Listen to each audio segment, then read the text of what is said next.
जय हिंद दोस्तों। आज के क्लास में हम लोग जो बायोलॉजी 12th का है जीव विज्ञान जो है दोस्तों, आज के हम क्लास में जय हिंद दोस्तों। आज के क्लास में हम लोग जो है से 12th में जो बायोलॉजी में पूछा हुआ जितने भी MCQ क्वेश्चन है 2022 में, वो सारे क्वेश्चन को आज हम लोग जो है से वो डील करेंगे और बढ़िया से इसको याद कर लेंगे। दोस्तों आप जो है से बढ़िया से आप थोड़ा देर के लिए समय दीजिए और सारा ऑब्जेक्टिव आपको याद करा देते हैं। दोस्तों ये सारे ऑब्जेक्टिव आपके एग्जाम 2024 में होने वाले उस सब के लिए इंपॉर्टेंट क्वेश्चन है। और आइए दोस्तों हम लोग क्वेश्चन नंबर स्टार्ट करते हैं 1 नंबर से, और आप लोग ध्यान से समझिएगा। ये क्वेश्चन बहुत इंपॉर्टेंट है आपके एग्जाम के। लगभग 80% चांस बनता है कि इस जितना भी अभी बताने जा रहे हैं उन सारे क्वेश्चन में से 10 से 15 क्वेश्चन आपको इंपॉर्टेंट रहेगा। तो आइए हम लोग क्वेश्चन नंबर 1 की बात करते हैं। तो क्वेश्चन नंबर 1 क्या कह रहा है कि एजोला सहजीवी संबंध दर्शाता है। एजोला सहजीवी संबंध जो दर्शाता है दोस्तों, तो इसके लिए जो है आप याद रखिएगा राइबोजीनियम जो होता है ये नहीं होता है दोस्तों। इसका आंसर आप याद रखिएगा, एनावेला के साथ जो है से एजोला सहजीवी संबंध दर्शाता है। सहजीवी का मतलब होता है कि जैसे दोनों को फायदा हो। सहजीवी का मतलब होता है कि जो जीव दूसरे पर निर्भर हो। जैसे कि हम लोग बात करते हैं कि एक भैंस रहता है और भैंस के सींग पर अगर आ गया ये कौवा आ गया, तो कौवा बैठ गया, तो कौवा के फायदा ये हो गया कि क्या हुआ, उसको बैठने के लिए जगह मिल गया और उसके भैंस के ऊपर जितने भी ढील होते हैं वो ढील को क्या करते हैं, खा जाते हैं। तो इससे कौवा को फायदा हो जाएगा। और भैंस को क्या फायदा होगा, तो भैंस को फायदा ये होगा क्या कि भैंस को जो कीट उसको खा रहा था वो कीट को वो खा गया, तो दोनों को फायदा हो जाएगा। तो इस तरह के संबंध को हम लोग कहते हैं सहजीवी। यानी वह सहजीवी हम किसे कहेंगे, तो वैसा जीव जिसमें दोनों जीव को फायदा हो। दो जीवों के बीच में संबंध वैसा संबंध होता है जिसमें दोनों को फायदा होगा, तो उसको हम लोग सहजीवी कहते हैं। तो इस क्वेश्चन का आंसर हम उम्मीद करते हैं कि आपको याद हो गया होगा, एनावेला हो जाएगा इसका आंसर। चलिए क्वेश्चन नंबर हम लोग दूसरा सेकेंड की बात करते हैं। क्वेश्चन नंबर सेकेंड देखिएगा कि टैपेटम कोशिका दर्शाती है। तो टैपेटम कोशिका जो दर्शाती है वो दर्शाती है किसको, अर्धसूत्री कोशिका विभाजन को दर्शाती है। ओके दोस्तों, अर्धसूत्री कोशिका विभाजन को टैपेटम कोशिका दर्शाती है। क्वेश्चन नंबर 3 की बात करते हैं दोस्तों। क्वेश्चन नंबर 3 आपको देखिएगा, गुरु बीजाणु मातृ कोशिका में क्या होता है। गुरु बीजाणु मातृ कोशिका में क्या होता है, तो गुरु बीजाणु मातृ कोशिका में क्या होता है, गुरु बीजाणु होता है। देखिए बहुत आसान है।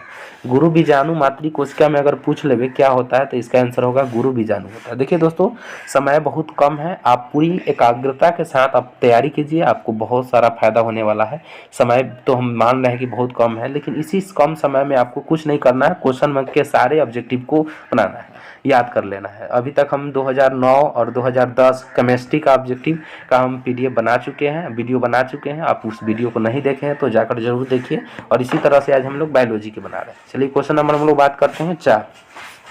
कह रहा है कि मादा जंतु में किसमें मध चक्र होता है। तो मादा जंतु जो होता है, तो मादा जंतु आप लोग जानते हैं, मादा जंतु जो भी होते हैं उसमें किसमें जो है से मध चक्र पाया जाता है। तो मध चक्र किसमें पाया जाएगा, बंदर में।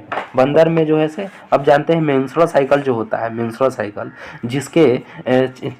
जिस साइकिल के क्रम में कोई भी जीव में अगर ये चल रहा है तो उसमें जो है उसके यूट्रस से ब्लड का स्रावन होता है। तो आपको बतला दे दोस्तों कि ये 2 जीव है, बंदर है, तो बंदर में मेंस्ट्रुअल साइकिल चलता है तो उसमें ब्लड का स्रावन होता है। मनुष्य में भी चलता है तो उसमें भी ब्लड का स्रावन होता है। तो ये दोनों तो ऑप्शन होगा नहीं, इसलिए गाय में देखिएगा मेंस्ट्रुअल साइकिल चलता है लेकिन उसके यूट्रस से रक्त का स्रावन नहीं होता है, तो इसलिए 4 का आंसर क्या हो जाएगा दोस्तों, गाय हो जाएगा। आइए क्वेश्चन नंबर हम लोग बात करते हैं 5 नंबर। क्वेश्चन नंबर कहता है कि मानव शुक्राणु के क्रोमोसोम का निर्माण होता है।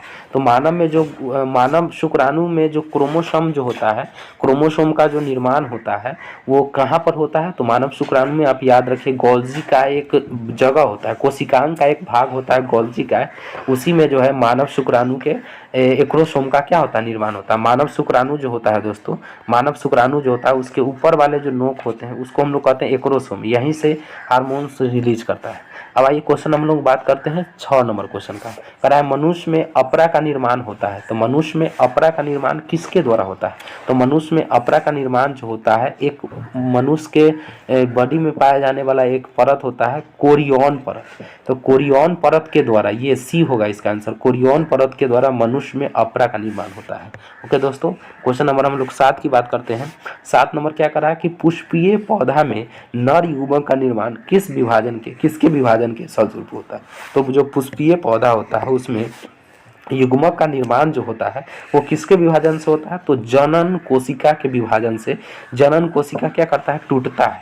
जनन कोशिका जब टूटने लगेगा, ब्रेक होने लगेगा, टूटने लगेगा, तब जो है से क्या होता है, युग्मक का निर्माण होता है, नर युग्मक पुष्पा में। आप लोग कमेंट करके बताइएगा, पुष्पीय में सॉरी, आप लोग कमेंट करके बताइएगा कि युग्मक जो होते हैं पुष्पा के, पुष्पीय पौधे के जो युग्मक होते हैं उसका जो है से आप बताइएगा नर युग्मक का नाम क्या है। दोस्तों मिस्टेक हो रहा है थोड़ा नाम में, तो आप इसको नहीं समझिएगा, ठीक है दोस्तों। चलिए देखिए, अब अगला क्वेश्चन 8 नंबर क्वेश्चन की बात करते हैं। जब जयांग में स्त्री केसर एक दूसरे से जुड़े रहते हैं तो कहलाता है। जयांग में स्त्री केसर एक दूसरे से जुड़े रहेगा तो उसको आप क्या कहिएगा दोस्तों, तो आप जानते हैं इसका एक्सपेंशन। जब दोनों जुड़ेगा तो उसको हम लोग कहेंगे युक्तांडपी। इसको हम लोग क्या कहेंगे, युक्तांडपी कहेंगे। युक्तांडपी मतलब जुड़ना होता है, ठीक है दोस्तों। अब क्वेश्चन नंबर हम लोग बात करते हैं 9 का। तो क्वेश्चन नंबर 9 का रहा है क्या, मनुष्य में दाद की बीमारी होती है। तो मनुष्य में जो दाद का बीमारी होता है वो किसके द्वारा होता है दोस्तों, तो मनुष्य में दाद का जो बीमारी होता है वो होता है कवक के द्वारा होता है, कवक के द्वारा होता है। आइए हम लोग क्वेश्चन हम लोग अगला बात करते हैं कि एड्स विषाणु का आनुवांशिक पदार्थ क्या होता है। जो एड्स होता है, जो मनुष्य को अगर एक बार हो जाए तो वो मौत उसका निश्चित होता है। तो एड्स का आनुवांशिक पदार्थ अगर आप लोग से पूछ लेवे कि क्या होता है, तो आप याद रखिएगा एक कुंडली आरएनए। एक कुंडली आरएनए जो होता है, आरएनए राइबोज न्यूक्लिक एसिड, ये एक कुंडली होता है, वही उसका जो है आनुवांशिक पदार्थ होता है। आइए क्वेश्चन नंबर 11 की बात करते हैं। कह रहा है क्या, निम्न में से कौन सा नाइट्रोजन स्थिरीकरण करता है। नाइट्रोजन स्थिरीकरण करने का जो काम करता है, जिसके द्वारा यूरिया का निर्माण होता है, तो उसका आप याद रखिएगा दोस्तों, राइजोबियम जो होता है, जो दलहनी पौधा के गांठ में पाया जाता है, जड़ में पाया जाता है, वही जो है से नाइट्रोजन स्थिरीकरण में क्या करता है, महत्वपूर्ण भूमिका निभाता है। क्वेश्चन नंबर हम लोग बात करते हैं 12 की। तो फ्रैंकिया एक क्या है, तो फ्रैंकिया जो है से एक प्रकार का क्या है, तो फ्रैंकिया आप याद रखिएगा, यह एक प्रकार का उर्वरक होता है, जिसको हम लोग कहेंगे कि यह जीव के द्वारा बनाया जाता है। तो जीव के द्वारा जो उर्वरक बनेगा उसको जैव उर्वरक कहेंगे। तो फ्रैंकिया एक प्रकार का जैव उर्वरक है, ठीक है दोस्तों।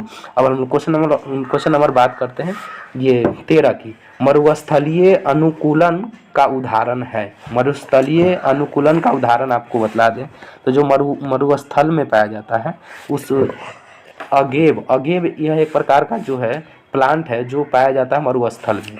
नागफनी जो होता है वो उसका इस प्रकार का, ये नाग की तरह उसका ये जो अथी होता है, ये शरीर होता है। तो नागफनी जो होता है वो भी मरुस्थल में पाया जाता है, इसलिए इसका आंसर क्या हो जाएगा, ए और सी दोनों हो जाएगा, ठीक है दोस्तों। अब क्वेश्चन नंबर हम लोग बात करते हैं 14 नंबर क्वेश्चन की। तो कह रहा है कि शैल क्रमक होता है। शैल क्रमक जो होता है वो क्या होता है, तो शैल क्रमक जो होता है जीव हरित होता है, ये भी होगा। नगण्य चट्टानीय प्रदेश होता है, हाँ ये भी शैल क्रमण जो होता है नगण्य चट्टानीय प्रदेश होता है, और इसका आंसर इसलिए होगा ए और बी दोनों।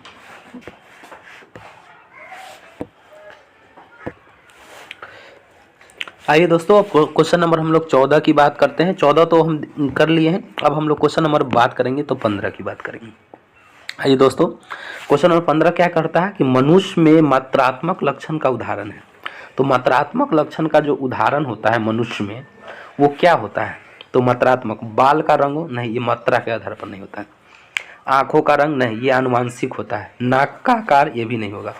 त्वचा का रंग होगा, जो हमारे शरीर में जो शरीर का त्वचा होता है उसका रंग जो होता है वो इसका लक्षण है, तो वो लक्षण है मात्रात्मक लक्षण।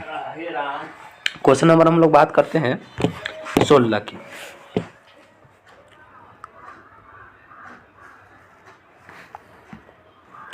आइए दोस्तों, क्वेश्चन नंबर हम लोग 16 की बात करते हैं। क्वेश्चन नंबर 16 देखिएगा, कथी कह रहा है कि एक जीन के विभिन्न रूपों को क्या कहते हैं। तो जीन के जो विभिन्न रूप होते हैं उसको हम लोग क्या कहते हैं, तो इसका आंसर आप लोग जानते ही होंगे कि इसका आंसर जो होना चाहिए वो पूरक जीन तो नहीं होगा, युग्मक विकल्पी। देखिए एक नाम में ही काम छुपा हुआ है, अनेक रूप यानी विकल्प बहुत सारा है, तो युग्मक विकल्पी इसका आंसर हो जाएगा, ठीक है दोस्तों। अब क्वेश्चन नंबर हम लोग 17 की बात करते हैं। क्वेश्चन नंबर 17 देखिएगा, क्वेश्चन नंबर 17 क्या करा है कि रेशम के धागे में कौन सा प्रोटीन पाया जाता है। रेशम के जो धागे होते हैं उसमें कौन सा प्रोटीन पाया जाता है। तो रेशम के धागे में जो प्रोटीन पाया जाता है उसको कहते हैं फिब्रोइन। इसको हम लोग क्या कहते हैं दोस्तों, फिब्रोइन कहते हैं। ठीक है, अब हम लोग क्वेश्चन नंबर नेक्स्ट की बात करते हैं। क्वेश्चन नंबर 18 की बात करते हैं। तो क्वेश्चन नंबर 18 देखिएगा दोस्तों कि लाइसिन युक्त शक्ति या रैटेन प्रोटीन किसके किस्म है।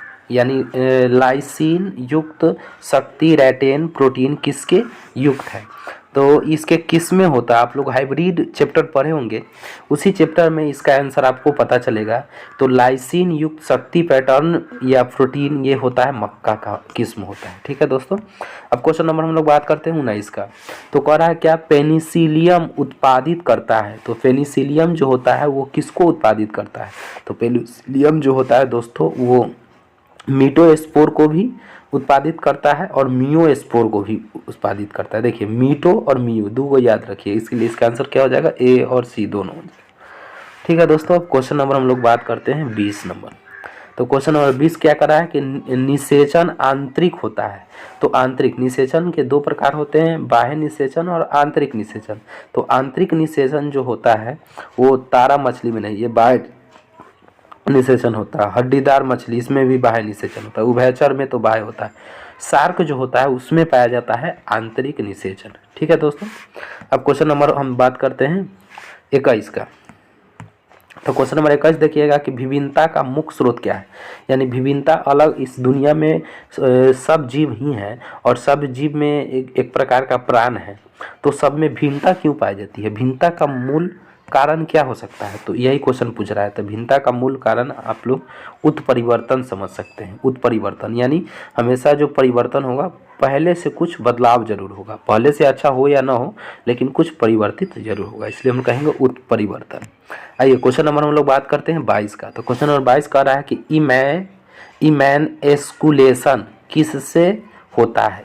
इमैनएस्कुलेशन किससे होता है। तो इमैनएस्कुलेशन जो पाया जाता है वो हाइब्रिडेशन के द्वारा होता है, संकरण के द्वारा जो है से होता है। हाइब्रिडेशन आप लोग पढ़े होंगे, उसके द्वारा होता है। अब क्वेश्चन नंबर हम लोग बात करते हैं 23 का।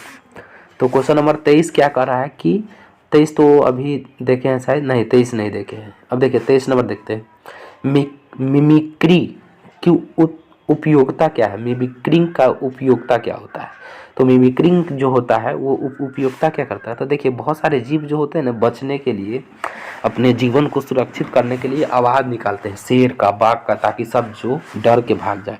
तो इसको हम लोग कहेंगे उसकी उपयोगिता होता है छिपने के लिए, अपनी जान को बचाने के लिए। अब क्वेश्चन नंबर हम बात करते हैं 24 का। तो क्या कर रहा है, कवक मूल एक सहजीवी संघ है। तो कवक मूल एक प्रकार का सहजीवी संघ है और सहजीवी का मतलब अभी तुरंत बतलाया है दोस्तों। तो इसका आंसर होगा शैवाल और कवक के बीच में कवक मूल। तो कवक से कवक याद रखिएगा, मूल सहजीवी से आप याद रखिएगा शैवाल। तो कवक मूल यानी सहजीवी शैवाल और कवक के बीच में पाया गया एक संबंध है। अब हम लोग बात करते हैं क्वेश्चन नंबर 25। क्वेश्चन नंबर 25 देखिएगा दोस्तों। क्वेश्चन नंबर 25 क्या कर रहा है समझिए, कर रहा है पारस्परिक आश्रय होता है। पारस्परिक आश्रय जो होता है वो किससे संबंधित होता है। तो पारस्परिक आश्रय जो होता है आप याद रखिएगा हार्मिट क्रेब एंड समुद्री एनिमोन के बीच में होता है। हर्मिट क्रेब तथा समुद्री एनिमोन के बीच में होता है। देखिए नाम थोड़ा अजीब है, इसको आप याद कर लीजिए। ठीक है दोस्तों, अब हम बात करते हैं क्वेश्चन नंबर 26। तो आप लोग देखिएगा 26 नंबर क्वेश्चन कितना इंपॉर्टेंट है। अम्लीय वर्षा का पीएच मान नीचे बताइए। तो अम्लीय वर्षा जो होता है उसका पीएच मान क्या होता है। तो आप लोग जानते हैं ये रेखा होता है, यहाँ पर 7 होता है, यहाँ 7 से कम आते हैं तो 1 होता है और इसके आगे जाते हैं तो 14 होता है। ये जानते होंगे। इसके पीछे जितने होते हैं वो सब अम्लीय होते हैं, वो सब क्या होते हैं, अम्लीय होते हैं। इसके बाद जितना भी जाइएगा वो सब क्षारीय होते हैं, वो सब क्या होते हैं, क्षारीय होते हैं। और बीच में जो होते हैं उदासीन। उदासीन विलयन का पीएच मान 7 से कम रहेगा तो अम्लीय, 7 से अधिक रहेगा तो क्षारीय। और आपसे पूछा है क्या अम्लीय वर्षा का पीएच मान नीचे होता है, तो किसके नीचे होगा, अम्ल है दोस्तों। तो आप लोग जानते हैं कि अम्ल है तो अम्ल की क्या हो सकता है। तो अम्ल 6 से कम होगा। और इसको पहले हटा देते हैं। देखिए 5.5 से अम्लीय वर्षा नीचे की बात कर रहा है, तो अम्लीय वर्षा जो होता है ना उसकी मान जो होता है 5.6 से कम होता है, ठीक है, नीचे होता है। 6 से कम नहीं, इससे भी कम नहीं, और 7 से तो कम हो ही नहीं सकता है। 7 से कम नहीं, मतलब मिनिमम 5.6 से कम होता है, इसलिए इसका आंसर क्या होगा 5.6। आइए क्वेश्चन नंबर हम लोग बात करते हैं 27 का। तो क्वेश्चन नंबर 27 क्या कर रहा है कि फोटोकेमिकल स्पॉन्ज में होता है। तो फोटोकेमिकल स्पॉन्ज में जो होता है वो क्या होता है, तो फोटोकेमिकल में जो होता है SO3 होता है, PAN फैन होता है, और नाइट्रोजन के ऑक्साइड होते हैं, इसलिए इसका आंसर क्या हो जाएगा, बी हो जाएगा। अब क्वेश्चन नंबर 28 की बात करते हैं। तो क्वेश्चन नंबर 28 देखिएगा क्या कर रहा है, कैसे कैपेसिटेशन एक प्राकृतिक क्रिया है जो होती है। कैपेसिटेशन एक प्राकृतिक क्रिया है जो होती है, तो वो होती है अधिवृषण में, जहाँ पर स्पर्म का निर्माण होकर जमा रहता है, उस पार्ट को अधिवृषण कहते हैं, मेल गैमेट है। अब क्वेश्चन नंबर बात करते हैं 29, निम्नलिखित में से कौन गर्भाशय के अंतर स्तर में प्रत्यारोपित होता है। अंतर स्तर में क्या होता है, प्रत्यारोपित होता है। तो एक मोरुला जो एक भाग होता है, मोरुला वही जो है से यूट्रस के अंतर भाग में स्थापित होता है। अब हम लोग क्वेश्चन नंबर 30 की बात करते हैं। देखिए दोस्तों, इसमें टोटल क्वेश्चन 70 है, इसमें बनाना 35 को होता है, और ये सारे 70 क्वेश्चन जितने भी हैं वो सारे इंपॉर्टेंट हैं, तो इस आपको याद कर लीजिएगा। वीडियो के स्पीड आप बढ़ा कर देखिएगा ताकि टाइम आपका बच पाए।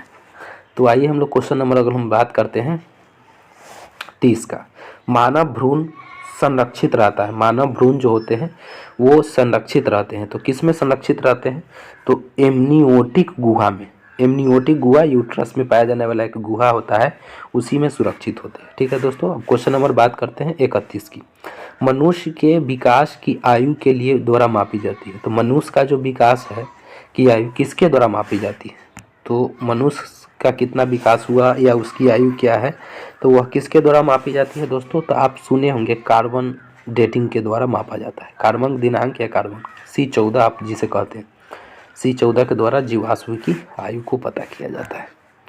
अब हम लोग क्वेश्चन नंबर बात करते हैं 32 का। तो क्वेश्चन नंबर 32 देखिएगा दोस्तों, क्वेश्चन नंबर 32 क्या कर रहा है, तो कह रहा है डायनासोर यानी डायनासोर जो होते हैं वो क्या है एक प्रकार का। तो डायनासोर के बारे में तो आप लोग अच्छी खासी से जानते हैं कि डायनासोर एक ऐसा जीव था, मानव का एक बहुत खतरनाक जानवर था, जिसका अभी विलुप्त हो चुका है। तो एक प्रकार का विलुप्त सरीसृप है, सांप की तरह रहता था। सरीसृप यानी बेरीढ़धारी जंतु जो रीढ़ के सहारे चलता है, मतलब रीढ़ के सहारे चलता है, उसको घसीट कर तो उसको सरीसृप कहते हैं, ठीक है। चलिए क्वेश्चन नंबर हम लोग बात करते हैं 33 का। क्वेश्चन नंबर 33 कह रहा है क्या कि सीनोजोइक युग माना जाता है। तो एक मानव विकास चैप्टर ही पढ़ना था, विकास उसी में पढ़ना है, सीनोजोइक युग माना जाता है। तो सीनोनोइक युग जो है से कहा जाता है, आप याद रखिएगा, स्तनधारियों और आधुनिक वनस्पतियों का काल, यानी स्तनधारी जो स्थल पर चलते थे और जो अभी वर्तमान में जो वनस्पति है उसके काल को हम लोग सीनोजोइक युग कहा जाता है, ठीक है। अब क्वेश्चन नंबर 34 की बात करते हैं। तो कह रहा है आरएनए से जो डीएनए बनाता है उसे क्या कहते हैं। आप लोग जानते हैं कि आरएनए से डीएनए भी बनता है, तो आरएनए से जो डीएनए बनाता है उसका नाम क्या है, तो उसका आप नाम याद रखिएगा दोस्तों, उसको हम लोग कहेंगे cDNA।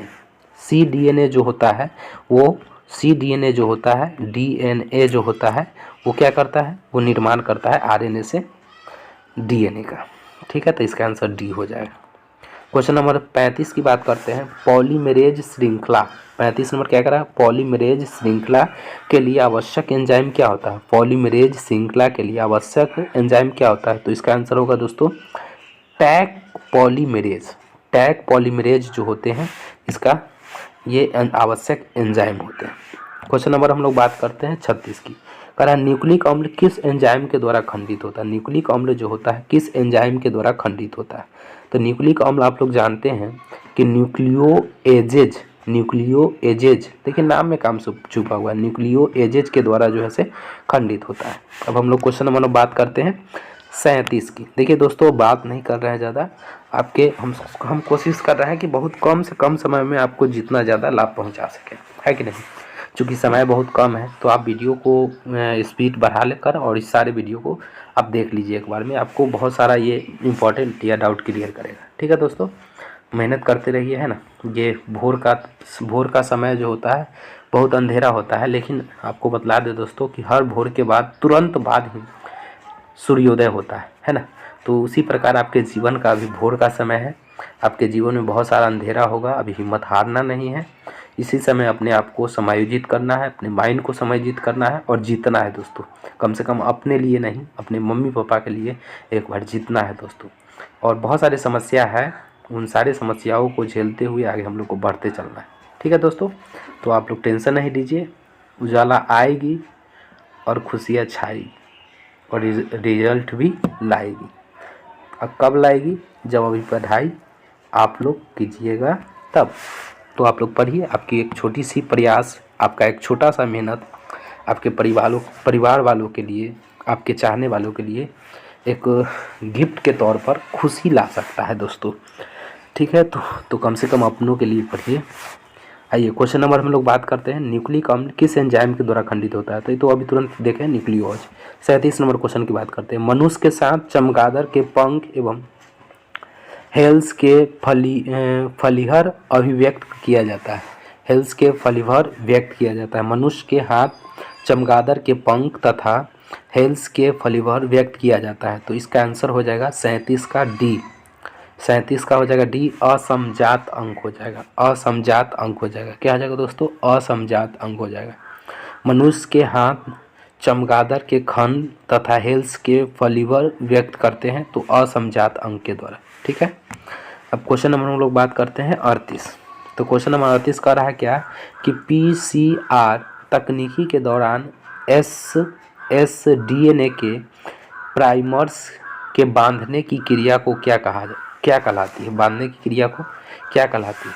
तो आपको बतला दे कि बांधने की जो क्रिया कहलाती है वो विलगन कहलाती है या तपानुशील कहलाती है या विकृतीकरण कहलाती है, बहुलीकरण कहलाती है। तो PCR आप लोग सुनते होंगे, PCR जो होता है एक तकनीकी होता है।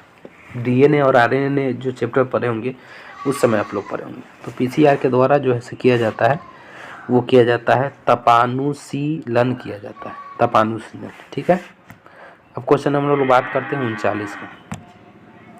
कह रहा है क्या निम्नलिखित में कौन, 39 नंबर क्वेश्चन है, निम्नलिखित में कौन RDD का साधन नहीं है? निम्नलिखित में कौन RDD का साधन नहीं है? संवाहक होगा इसका आंसर, इंटॉल होगा, प्रतिबंधन एंजाइम होगा या पॉलीमरेज एंजाइम होगा। तो इसका आंसर होना चाहिए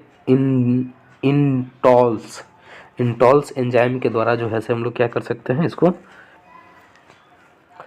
इंटॉल्स के द्वारा ये यह एक साधन नहीं है ना, तो संवाहक है, प्रतिबंधन एंजाइम है और ये सब है। ठीक है, क्वेश्चन नंबर हम लोग बात करते हैं दोस्तों 40 नंबर। क्या कर रहा है? टैग पॉलीमरेज एंजाइम प्राप्त होता है। टैग पॉलीमरेज एंजाइम जो है से प्राप्त होता है। भला बहुत उल्लंघ शब्द है ना, आपको मतलब भटकाने वाला शब्द, लेकिन फिर भी इसी समय तो अपने मन को मनाना है दोस्तों, भागना नहीं है ना। इसी समय अपने आप को कंप्रोमाइज़ करना है इन शब्दों के साथ, इन परिस्थितियों के साथ। और वही इंसान जो अपने आप को हमेशा अप टू डेट करते हैं वही बढ़ते हैं। तो अपने आप को हमेशा अप टू डेट करते रहिए, परिस्थितियों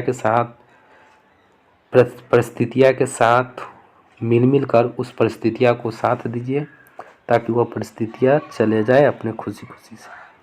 हारने की बात कभी नहीं सोचिए दोस्तों। तो आइए क्वेश्चन नंबर 40 का आंसर क्या होना चाहिए? इसका आंसर होना चाहिए दोस्तों थर्मस एक्वाटिकस। Thermos aquaticus. ठीक है दोस्तों, अजीब है, आप एक बार 2 बार याद कर लीजिएगा। अगला क्वेश्चन देखिएगा 41 नंबर।